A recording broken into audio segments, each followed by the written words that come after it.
Mainit na balita. Kinasuhan na umano ang tinaguriang huwad ng mga kongresista matapos maglabas ng warrant of arrest ang Ombudsman at Korte Suprema.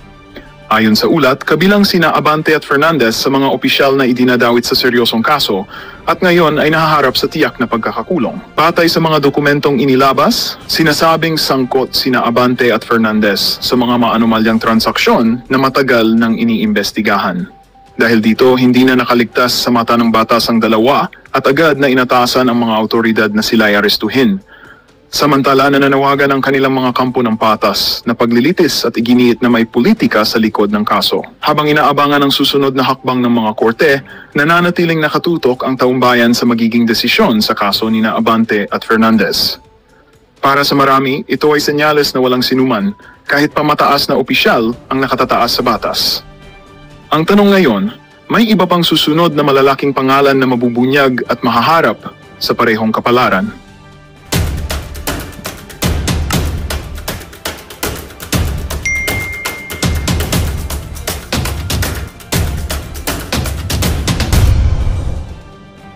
Buhat na ho. Ang tanong mo dito, nai-stress ho ba o napipressure yung mga resource person na pinapadalo dyan sa Tuwad Committee? Dyan sa House of Representatives. Sabay-sabay ho nating malalaman dito sa video na to. At para doon sa mga bumibira dito kay Senadora Leila de Lima, kaugnay doon sa mga punto de vista nitong si Senator Jingo Estrada, bakit naging CHR ka na, chairperson ka na ng Human Rights, tapos naging DOJ Secretary ka, bakit hindi mo man lamang kinasuhan etong si dating Pangulo Rodrigo Duterte? Pagpasensyaan nyo na ho ang ali. Inuna ho niya ang pagsusubuan ng saba at pagwawalwal dyan sa loob ng bilibid. Mamaya ho mga kababayan, papanoorin ho natin yung video nitong si Senadora Leila de Lima na kung saan kumakanta ho siya ng Careless Whisper. Mamaya na ho yun ha. Isang like at isang subscribe, masaya na ho tayo dyan sa mga gusto sumali sa ating community. Yung join button ho, nandyan lang sa baba. Mababasa nyo ho, join button. Ayan. Ito na ho mga kababayan, sabay-sabay ho nating panoorin. Itong si dating Senadora Leila de Lima. Wag na ho kayong magalit sa ali. Inuna ho niya ang kakawalwal. Walwal talaga no. Wala ho tayong magagawa. Gusto ho niya nagkakaraoke habang nagwawalwal, no. Alam nyo ho ba ang tanong, saan ho ba yung ano na yan, ang pasayaw-sayaw at pakanta-kanta ni dating Senadora Leila de Lima? Yan ho sa loob ng bilibid. Panoorin ho natin at pakinggan kung paano ho niya gilingin at kantahin itong Careless Whisper na to. Game. Inaan ko na lang ho, baka magurgur tayo. Yan ho, grabe naman yan. Pagpasensyahan nyo na ho, nabisi ho ang ating mahusay na dating Senadora Leila de Lima sa kakakanta. Imbis na case build-up ang atupagin, Careless Whisper ho ang inaatupag niya. Pasensya na ho kayo mga kababayan, ganyan ho talaga buhay. Hawak niya na ho ang Department of Justice, naging nasa kanya ho ang NBI, DILG na kumbaga pwede niyang tanungin itong mga ahensya na to kaugnay doon sa mga aligasyon kay dati Pangulo Rodrigo Duterte. Pero hindi ho yun ang ginawa nitong si Leila de Lima. Ang inuna ho niya ang kakawalwal. Dapat ho hindi siya bakoy ng tawag natin sa ali na to. Dapat ho ang tawag natin sa kanya walwal queen. Eto mga kababayan, ito talaga si Senador Leila de Lima. Oo, medyo nasusuka na ho tayo, no? Hindi ho tayo sanay na makakita na nagsasayaw na ganyan na baka sabihin naman masyado, porket pumogi lang tayo ng konti, bigla natin binabanatan ko si Senator Leila de Lima. Hindi naman ho. No, kahit na hong itsura ng isang tao, basta merong busilak na kalooban, pasado na yan kay PHA. Ito mga kababayan, pakinggan na ho natin ang pagsasalaysay nitong si Police Colonel Hector Rialdo. Palakpakan ho muna. Grabe naman yan. From the top ho tayo mga kababayan, from the top. Ask questions of Colonel Grijaldo. Grijaldo. Yes, thank you, Mr. Chairman. Naku po, Colonel si Grijaldo, Colonel Rialdo to. isa ka sa mga pinapatawag doon sa hearing sa Quadcom. Yes, Your Honor. Well,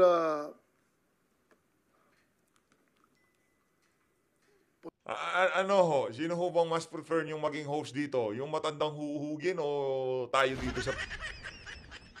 Kasi marami nagsasabi, sabi nila, mas okay daw to eh. Meron din naman nagsasabing ibalik natin yung ano natin, yung malumanay nating estilo. Gusto ho nila yung malambing. Meron na magsasabi na mas ano daw, mas cute daw tayo dito sa mukha natin na to. Tuloy. pwede mong i-share kung anong gusto mong i-share dito sa committee na ito? Nako, yan na nga ba sinasabi natin? Yes, Your Honor. Magkakabistuhan na ho, mga kababayan. Mr. Chair, Your Honors, sa ating lahat, magandang hapon. Allow me to read my opening statement. Ayun. Matapos ang House Quadcom hearing na umabot ng 14 hours, dumating ako sa bahay ng madaling araw ng October 23, kasagsagan ng bagyong Christine. Hinihintay ako ng aking pamilya at nag-aalala at di nakatulog hanggang safety akong makauwi. Dala-dala ko ang masamang karanasan at hinanakit sa pangyayari, pero di ko agad nasabi sa aking asawa. Hanggang lumipas ang ilang araw, napansin niyang matamlay at di ako mapakali. Di ko matiis na di ko sabihin sa kanya, kahit alam kong apektado siya at may nervyos pag ang pag-usapan ay tungkol sa trabaho ko. With great courage, I confided everything to her. Kahit ito ay malaking problema, and it will affect us and it will change on our normal and simple life. My career for almost 30 years of service, our personal and family safety and security, and maybe I will be condemned or be ostracized. My wife hugged me and started to cry and asked me why. I told her patagal na tayong nagsusumikap and we have to be strong and survive together. Mauna ni ang panahon nga magpakabanata means makialam. Lisod maging witness rata o maging innocent bystander. Maangol gyapon ta o maging casualty tayo. Gipasabot nako sa iya ha. I have to explain to her, kailangan naay mo barog sa kamatuoran. There must be someone to rise up to the occasion. Bale, pwede ho nating sabihin dito sa pagsasalaysay na to ni Colonel Hector, yung na-experience ho niya dyan sa House of Representatives, pwede ho nating sabihin na yung mga nagsalita dyan, baka ganun din ho ang kanilang mga na-experience, kaya ho sila kaya ho sila nagsalita ng mga ganong klaseng litanya laban dito kay Senator Bato, laban dito kay Senator Bongo, laban dito kay dating Pangulo Rodrigo Duterte. Kasi kung kaya ho nilang gawin sa isang resource person kagaya nito si Colonel Hector, malamang kay Ruina Garma, ganun din ho katinding pressure na natanggap nitong mga resource person na to. Tuloy natin. I told her that I have the moral obligation and a call of duty to uphold as police officer. In the eyes of God and in the soul of man, I have to say this, even God was betrayed 3 times. But this time, I have to say this, I don't want to betray our beloved country, our fellow Filipinos, and to God Almighty. I don't want to discredit the men and women of the Philippine National Police. Sobrang excited na ho tayo. Matingin natin maya-maya o mamayang meron na hong pahayag itong mga tuwadkom na to. Sino nang excited sa mga sasabihin na itong si Ace Barbers? Kawawa, ako sinasabi ko na sa inyo mga kababayan, kawawa itong si Hector dito sa ginawa niya na to. Talagang babanatan ho siya, talagang pagtutulong-tulungan ho siya ng mga aso ni Tambaluslos dyan sa House of Representatives. 100% ho. Sa susunod na hearing, padadaluhin yan. Ngayon, hindi siya dadalo. O ikukontempt po siya. Malamang sa malamang contempt ang aabutin niya si diyan kay Paduano. No? Yari ho itong si Sir Hector dyan. The institution where I belong. I don't want to destroy my beloved alma mater, the Philippine National Police Academy, who molded me with moral values to speak for the truth that I owe, and it's time to give it back the honor and respect. Your Honor, allow me to read my affidavit. Ayan na ho. Sige. David, Yes, Your Honor. sige, also submit a copy to us. Sige, Yes, Your sige. Honor. Mahaba po yan? Ilang pages pa yan? Saglit na ho, Your Sige, Honor. go ahead. Allow me to read, Your Honors, my affidavit. I, Police Colonel Hector U. Grijaldo, Third Level Officer, presently assigned at Personal Holding Administrative Unit, Camp Crame, Quezon City, after duly sworn to, under oath and in accordance with law, to hereby depose and states that I have been dedicated to public service for almost 30 years. And since I took my oath as cadet on June 1, 1995, on October 16, 2024, I was again invited as a resource person in the 9th Joint Public Hearing of Committees on Dangerous Drug, Public Order, Safety and Human Rights, and Public Accounts of the House of Representatives scheduled on October 22, 2024 at 9:30 a.m. I, together with other invited PNP personnel, attended the joint hearing in the House of Representatives.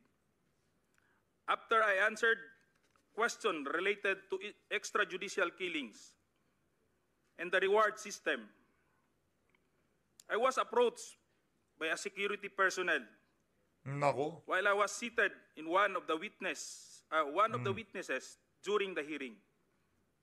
The said person told me that I was summoned by Congressman Dan Fernandez Nako po, Dan Fernandez. Ayun na nga po sinasabi natin.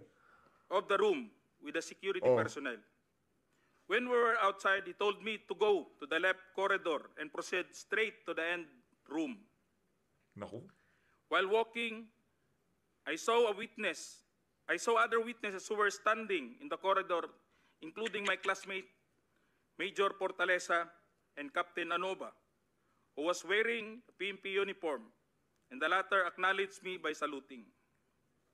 When I entered the room, I saw two lawyers of Police Colonel Garma standing inside the room. One of the lawyers approached me and then asked me what we are going to talk about. I said, I do not know. After a while, Kong Dan Fernandez entered the room and he asked me to sit beside him on his right side. And then Kong Abante entered the room, sat far end of the chair. Grabe naman, hindi ka pa kinontempt, kinakausap ka na nila. Kasi merong merong sequence yan. Papagalitan ka ni Paduano, iko-contempt ka ni Paduano, tapos yung mga staff pupunta sa detention center, detention cell mo. Hindi ka pa kinontempt, kinakausap ka na. Yan tuloy, nasa labas ka, na chika mo yung mga pinagagawa nila dyan. Ito talagang ito talaga si Dan Fernandez. Meron pagka-maldita. Pati itong si Paduano, nakalagkad na rin. Yan na nga uba sinasabi natin dito mga kababayan.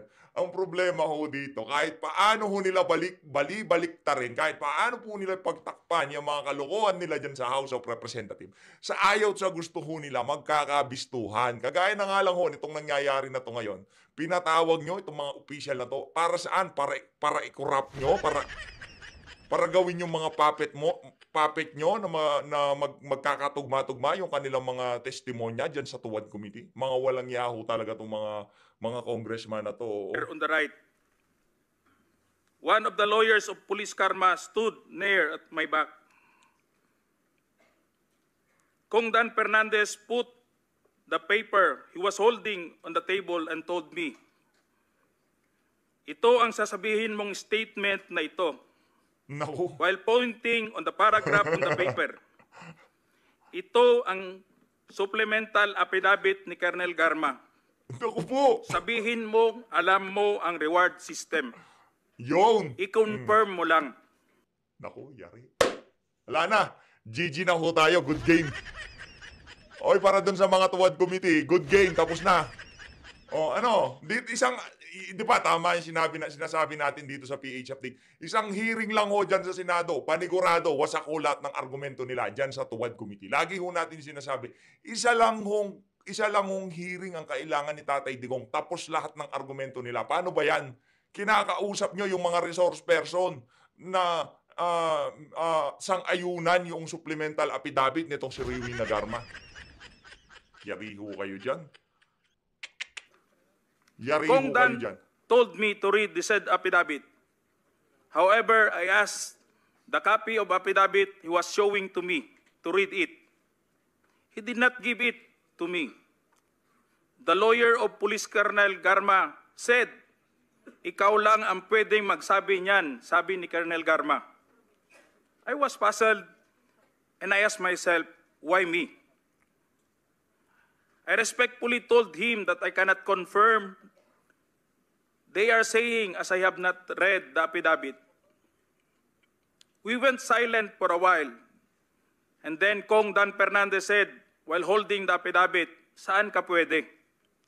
Dito, noong 1999, about DDS, alam mo to, pulis ka na sa Davao nito. I politely told him that I was not still with the PNP because I was working with the Bureau of Jail Management and Penology in 1999 that time.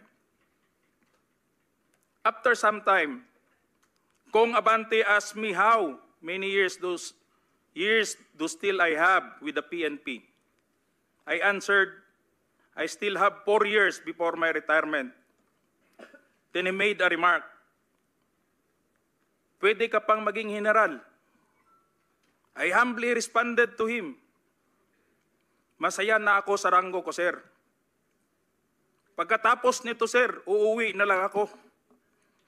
At magtatanim na lang ako ng kamote sa amin. The cordial conversation between us continued. And I felt that they wanted me to convince me to do what they wanted me to do. Then Kong Abante asked me where I serve as a chief of police, to which I answered, Mandaluyong City Police Station. Kong Abante then persuaded me by saying, ikaw naman, Colonel, ganito na lang, alangan namang walang insidente o pangyayari sa panahon na yon. I answered, and I served as a COP in Mandaluyong during the COVID-19 pandemic, and there were less crime committed. And we did not receive any reward from anyone.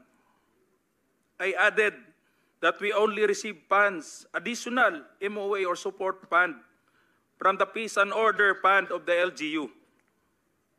I then respectfully told Kong Dan Fernandez that anybody can debunk my statement. No.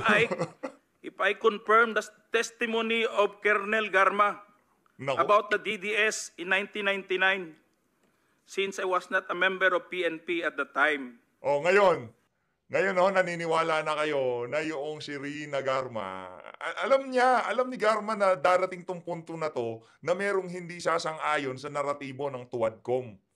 Alam niya, siguro binigay niya na sa kumbaga, bahala na, mangyari na yung mangyayari dito sa hearing na to. Lalabas na rin naman ang katotohanan, panigurado mapapasinungalingan din naman itong mga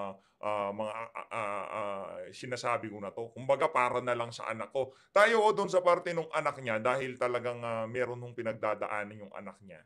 Naiintindihan natin, nag-worry siya. Pero doon sa parte na binenta niya, yung lahat ng prinsipyo niya, yung paninindigan niya, nang dahil lamang doon sa mga ganong klaseng pabor na ibinigay sa kanya ng Tuwad Committee, yun ho ang hindi katanggap-tanggap.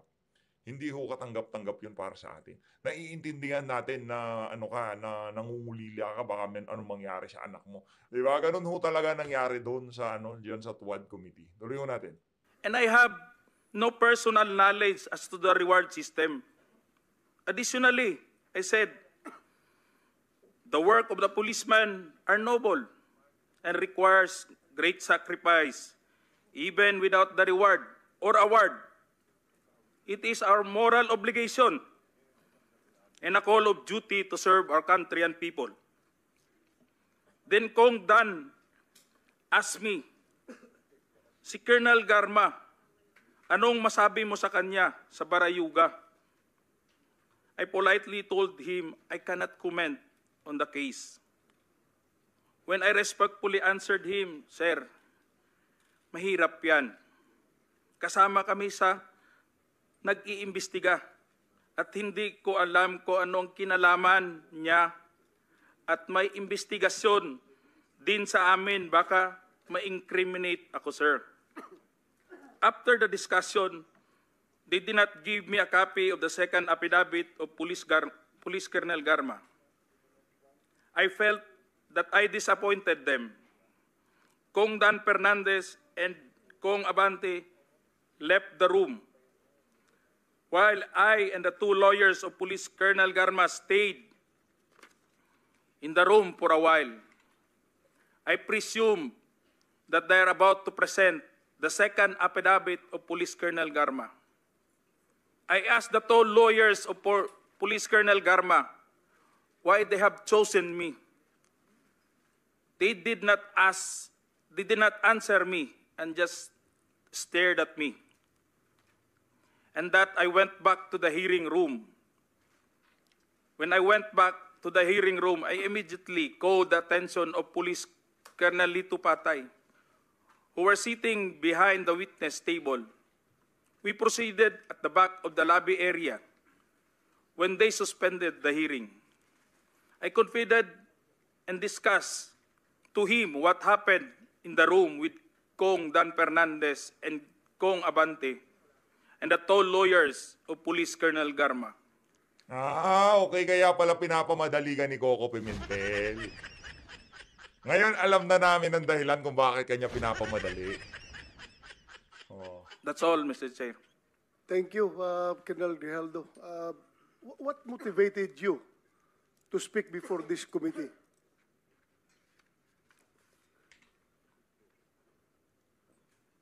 Wala, wasak ho yung argumento nila. Ngayon, nabahiran ho lahat ng kanilang mga resource person dyan sa House of Representatives. Hindi ho nila pwedeng sabihin na, sigurado, next hearing, i-establish yung manin nila. O Garma, pinilit ka ba ng Tuwadcom? Meron bang nakipag-usap sa iyo sa Tuwadcom? Di ba?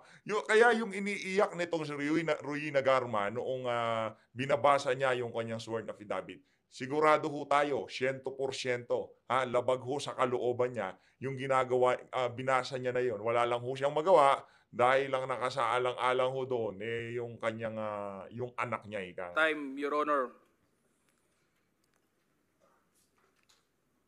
I was insulted and